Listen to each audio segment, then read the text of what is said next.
Velkommen til podcastet Venner på Tur. I dag der har vi fået et live-studie. Og i dag der har vi selvfølgelig Jakob Hanfgren med igen. Vi har en odds-ekspert, Simon Sebastian Andersen. Og så har vi en mand, der har vundet tidligere turnering af Supercup i Sydkorea. Okay. Så velkommen til jer. Jo, tak. Tak. Jamen, lad os lidt komme tilbage på den her Halloween special runde her. Jakob, Søren vinder simpelthen den runde. Hvad er konklusionen på den runde? Jeg har faktisk tænkt lidt over det, Tony. Og jeg kom frem til, jeg har fundet ud af, hvad konklusionen er. For det første kan jeg jo høre på alle managersne, at de med glæde ynder at se vores lille program her og lytte til vores podcast. Og det er jeg selvfølgelig, som altid, utrolig glad for. Men det kunne simpelthen være, at de skulle tage og gøre som en penis på en thai-boy. Lige pakke den lidt væk, hvad de mener om vores podcast, indtil de tager sig sammen og så fokuserer på det handler om. Og det handler nu engang for dem om fodbold.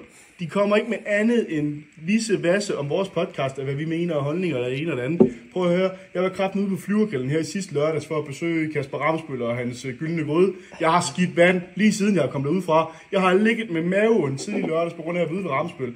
Det er det, jeg siger. Fuck pomfritterne, fuck vores podcast. Lyt nu ikke til os, og hvis I endelig gør, men så skal I ikke kun høre det, så skal I også lytte til, hvad vi siger, og så skal I tage sammen og spille noget godt fodbold. Jeg er simpelthen så træt af, at de bare sviner os til. Jamen, David Thrane, han tog det også til sig med, at han lyttede jo til det her med øst og vest og... David Thrane lytter ikke til en skid. Hvad har jeg altid kaldt David Thrane? Den gule far. Den gule far. Hvad kommer han så klædt ud som? En eller anden næstpige rød. Hold kæft, mand. Så går han væk fra sine farver. Hvad er det for noget pis? Det er jo også useriøst. Altså. Det er useriøst. Ja. Han skal, den gule far skal være klædt i gul. Gul førertrøje, ikke? Bum. Ja, jeg giver dig også ret. Noget, som jeg er virkelig fokuseret på, faktisk, og det ved jeg ikke, om I også synes, men det var det her, at Jonas Jollefar tog simpelthen til Mallorca, og han kalder det Mallorca. Det kunne jeg godt lide. Han kommer tilbage igen og får en toer. Mallorca ligger nummer 8 i La Liga lige nu. Hvad så, hvis han havde taget til, jamen lad os sige, Leverkusen? Nej. Han er så blevet nummer 1. Altså, har byerne noget at sige for inspirationen? Jeg vil først og fremmest sige, shout-out til klunkekostymet, eller klunkeløs, skulle jeg så sige. Det er sgu en fornøjelse. Og der er en god sejr, jeg har jo oddset på ham, så man kan måske ikke tage mine gode ord for gode varer, vel, men han gjorde det sgu godt, det gjorde han, i forhold til situationen. Leverkusen, jeg tror ikke, det gør nogen forskel. Det tror jeg ikke, der er, fordi at, der er ikke nogen by, der slår Mallorca. Det er der ikke. Det er hot take.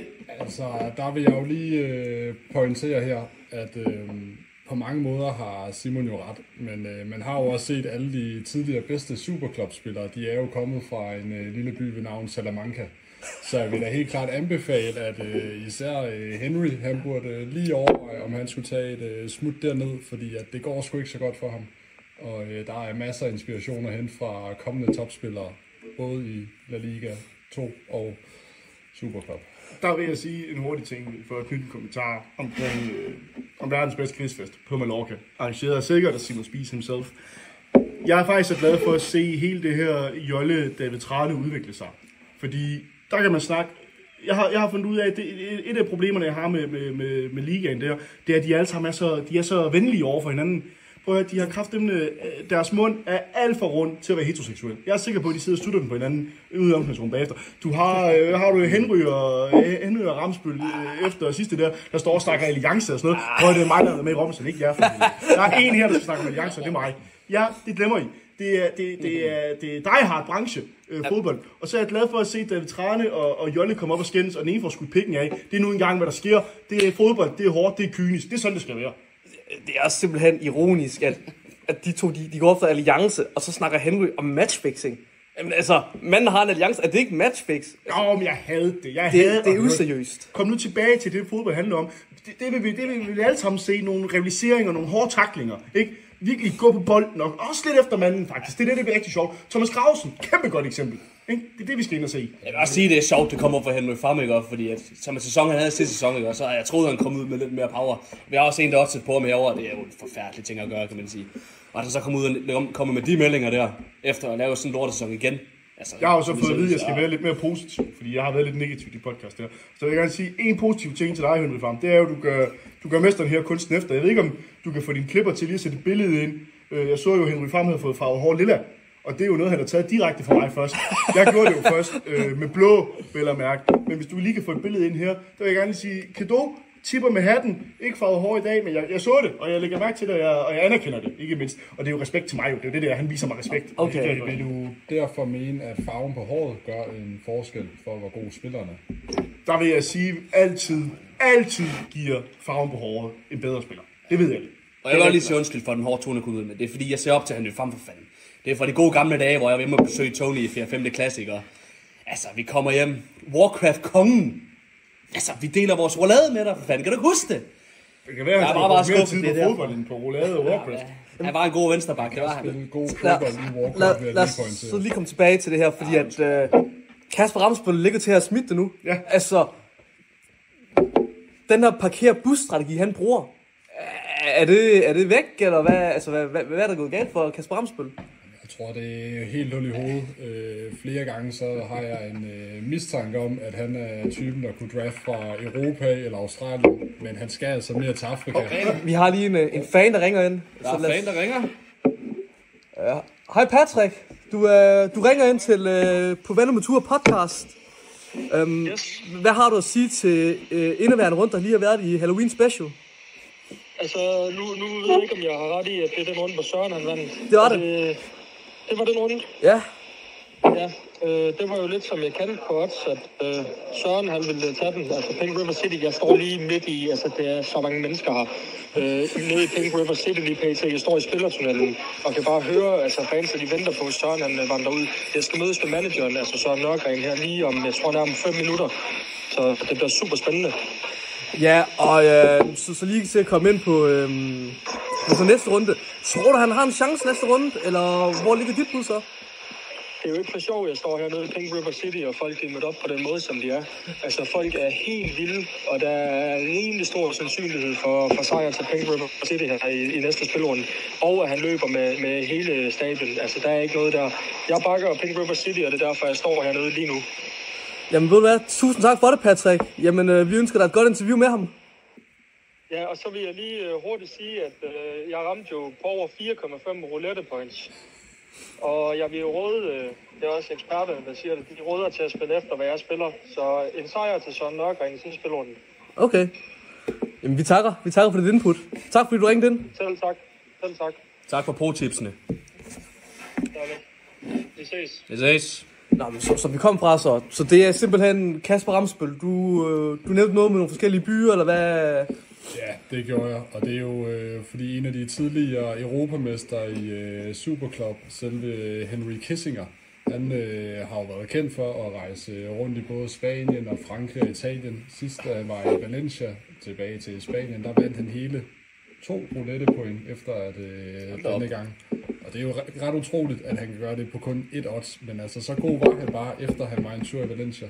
Så jeg vil virkelig anbefale, ja, Magaluf på Mallorca kan meget, men prøv lige at se ud over horisonten. Der er altså også andre steder i Spanien, hvor tidligere topspillere har været fra. Jeg tror, det der er gået galt for Ramsbøl, og det er ikke nogen hemmelighed. Det er, han har jo sat sig på den korte bane. Han har gjort spillerne glade ved hjælp af den gyldne gryde. Det virker i et vist stykke tid. Når du så når længere hen i sæsonen, så sætter kiloene så bare. Spillerne bliver langsommere. Der er ikke nogen, der kan leve af pomfritter, som de gør ud på flyverkæden, uden at det kan mærkes på træningsbanen. Og slet, altså på grøntsværd i sådan en vigtig kamp, så er det klart, at Venstrebakken så har taget 10 kilo på over de sidste par måneder. Så hænger man lidt i bremsen. Og det tror jeg, det er det, der er sket. Enten det, eller også så har Ramsbøl skulle komme til at drikke af den gyldne væske. Og så simpelthen glemt ja, det har drukket af fritøren, og så har jeg glemt det taktiske geni. Må jeg komme med en lille sned en til dig? Jeg så, at Søren Nørgren, han spiser alt, hvad der er paneret. Du kan jo prøve at skifte frityren ud med peanutolie. Og så kan du prøve at se, hvad der sker med den manager der, du. Så kan vi snakke lidt om de interne stridigheder. Okay. Det fik han gratis. Ja. Jamen, jeg tror måske også, det var fordi Kasper Ramsbøl havde blandet noget dårligt op til sig selv jo. Fordi de blander jo altid noget op, og jeg tror, at Ramsbøl har blandet noget dårligt op. Så et tip til Henry, det er måske at blande noget sake, noget asiatisk, for ligesom at lamme de andre. For lige at knytte en kommentar til det, Tony Pham siger her. Der er jo den gyldne drik, der hedder en Little Turkey. Og det er ikke helt sake, men hvis... Jo, det er faktisk sake. Det er min fejl, der lige jeg mixer tingene op. en sake og en raki, og så laver I de to sammen, og så har I et Little Turkey. Det slår alle ud nytårsaften før kl. 11, og det slår helt sikkert de andre spillere ud. Godt tip, tænder mig frem her. Den er battle-testet. Lad os så komme tilbage til en mand, som har skuffet meget den her sæson. Det er simpelthen Tranen. Ja. Den gule far. Han har stukket lidt af fra bunden, men er toppen også stukket væk fra ham? Altså, hvordan ser I hans chancer nu? Han er jo sådan helt i midten, men...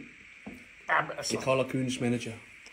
Jeg ved snart ikke, hvad jeg skal sige om den gule far. Jeg har jo luftet mine bekymringer. At han er jo han var også alle sammen skuldfugl sidste år. Det bliver vi bare nødt til at indrømme. Jeg vandt jo personligt selv mange penge på ham. Fordi jeg kan se med det samme, at vi er en til en. Vi kan begge to lide den gule far. At han så halvvejs herinde simpelthen spiller for lidt og klæder sig ud i Nispige-kostymen, som han godt nok selv kalder julemanden, men det kunne vi jo alle sammen godt se, det var ikke det var. Det er jo, altså det må stå for egen regning. Jeg ved snart ikke, hvad jeg skal sige til det. Han siger, han døjer med det ene og det andet. Jeg synes måske, han skal komme i gang, og så må han finde ud af, skal han være trækfugl og trække ned til de varme lande og være ude af holdet, eller står han fast til i blæsvejr? Det er det, vi skal finde ud af nu jo. Det må tiden vise. Jeg kan kun sige, at jeg har stadigvæk tiltro til ham, men den begynder at forsvinde lidt. Han er derude, hvor han godt kan være den næste Jesper Sørensen. Og det er jo også den gule farve. Det er det. Det er det. Du skal virkelig passe på. Du hænger i en tynd tråd. Men trænerfyren kunne måske godt komme. Men trænerfyren kunne sagtens ske. Så lad os snakke om den tætte top her. Ja. Kasper Ramsbøl, Søren Nørgren og faktisk også Jonas Jollefar. Simon, du er jo en professional oddser. Hvis du skulle lægge dine penge på næste runde, nu har vi godt nok Patricks, han har sagt Pink River. Hvor vil du lægge dine penge? Og hvad skal man også på i næste spillerunde? Altså, jeg vil helt klart lægge på, at David Tran, han kommer tilbage nu faktisk. Og altså, jeg har ham selv til en top 3, men det er ikke derfor. Han slår mig mere som den kyniske spiller, som er lidt ligesom at være Troels Bæk i Odense. Jeg ved ikke, hvor mange jeg kender til ham, men han gjorde sgu et godt arbejde. Og David Trane kommer også tilbage her, tror jeg. Fordi at han har bare overblikket, når det bliver spændende. Hvad mener du? Men, altså Simon, han er måske professionel oddser, men jeg er vist professionel roulette-spiller efterhånden. Og det er jo sådan, at når han har ramt sort 3 gange i streg, så rammer den rød næste gang. Det er ren statistik. Pengene, de skal lægges på Purple Plane Athletics, fordi at der bliver en kæmpe kamp ud af den næste. Han drafter Messi i første runde, og bagefter Zlatan. Den er kaldt lige nu. Du siger simpelthen Purple Plane. Purple Plane, der er gratis penge. Det er også der, oddsen er højst. Der kan man vinde flest penge. Altså, du ved jo, hans strategi, det er jo Magnus Jensen. Altså, man ved ikke, om man er i angreb eller i forsvar eller midtbane. Over det hele. Og det virker jo ikke for ham. Jeg tror faktisk også, det der sker for David Trane, det er, jeg tror måske, han har fået til et lille chok efter maskotten måtte lade livet. Jeg tror simpelthen, det er Søren Nørgren, der har kørt psykisk tortur på ham. Og der vil jeg sige igen, den her liga her, nogle af spillerne, de spiller sgu alt for, eller nogle af managerne, de er alt for venne. For helvede, Søren Nørgren, han slår din maskot ihjel. Hvad gør du til gengæld? Det er fedt. Kom nu ikke. Det er fandme du skyder pikken af Jolle. Det er så også fedt i sig selv. Men det kan være, at du skal prøve igen, og så ramme ind på flere end bare én manager. Ikke? Så gå efter dem alle sammen. Det er jo nok derfor, Søren vandt jo. Altså, han er vant til psykiske spil. Ja. Og det er måske det, man skal vinde på sådan, her i en julerunde her. Det tror jeg. Og der vil jeg sige, noget psykisk, man kan gøre, det er at skide deres podcast. Altså lige med det samme. Inden matchdag, de skal til at ud af sted, der er lort i postkassen. De bliver ødelagt resten af dagen. Ja. Det virker hver gang. Det gjorde jeg altid ved min 6. klasses lærer og de andre elever i klassen. Og jeg havde så mange venner, de ville alle sammen snakke med om frikvarter. Sindssygt taktik. Noget af en anekdote. Jeg ved ikke, om de tager den til sig. Det håber jeg, de gør. Altså skid i postkassen eller dørkampen. Hvis nogen gratis ind på Simon Lund. Så kan jeg måske forestille mig, sådan Jonas Jollefar godt finde på sådan noget. Sådan lidt en... Jamen, han har jo ikke noget at miste nu. Han har jo mistet det, vi alle sammen har mest kært jo. Det er jo penge. Ja. Jeg synes også til gengæld, det viser... Jeg tror faktisk godt, at man kan sætte en lille mønt på Jonas Jollefar, for han viser noget fanden i voldskhed, og noget... Han er initiativrig. Han mister pikken. Det er jeg selvfølgelig lidt ked af, men hvad tænker han så? Så hiver han lige der op i armhulen med den. Men hvad nu, hvis den allerede er der? Det er jo genialt. Så er det jo en fordel jo. Det er jo genialt. Men det er så lidt her, vi kommer som eksperter. Vi har altså simpelthen 4 vindere til næste runde. Vi har altså Pink River, Purple Plane, den gule far, og nu også Red Devils, Jonas Jollefar. Vi har simpelthen intet tiltro til førstepladsen. Kasper Amsbøl.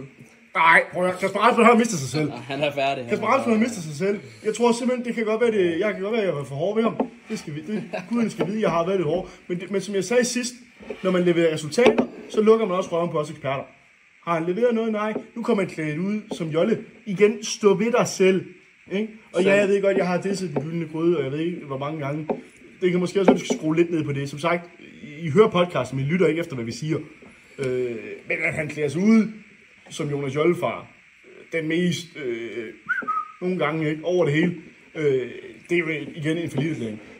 Jeg tror ikke særlig meget på Ramsbøl mere. Selv en blind høne kan finde korn, og selv et ødelagt uge og ret 2 gange om dagen, som man siger på engelsk, ikke? Det er rigtigt. Og det er simpelthen det, der er sket de første par sæsoner for Ramsbøl. Men magien er væk. Magien er simpelthen væk. Magien er væk. Tror jeg på.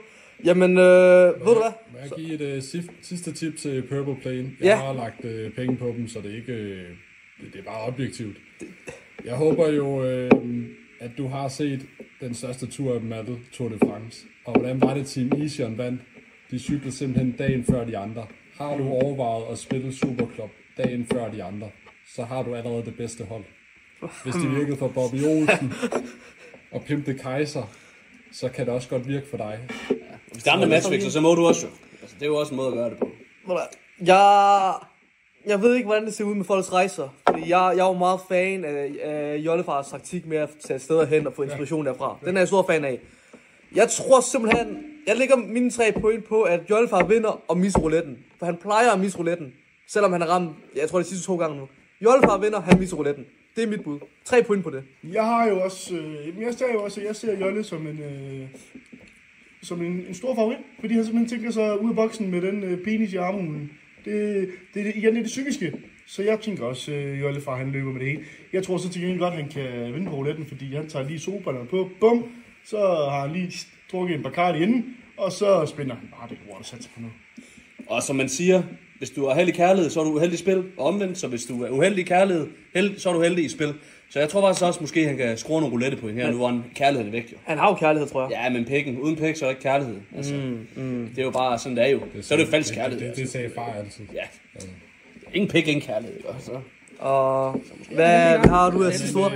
Purple vinder det hele, og han rammer rouletten. Han tager hele lortet næste gang. Modbud. Det er simpelthen det, som vi havde for denne gang. Tak fordi I så med og lyttede med. Vi tager af herfra.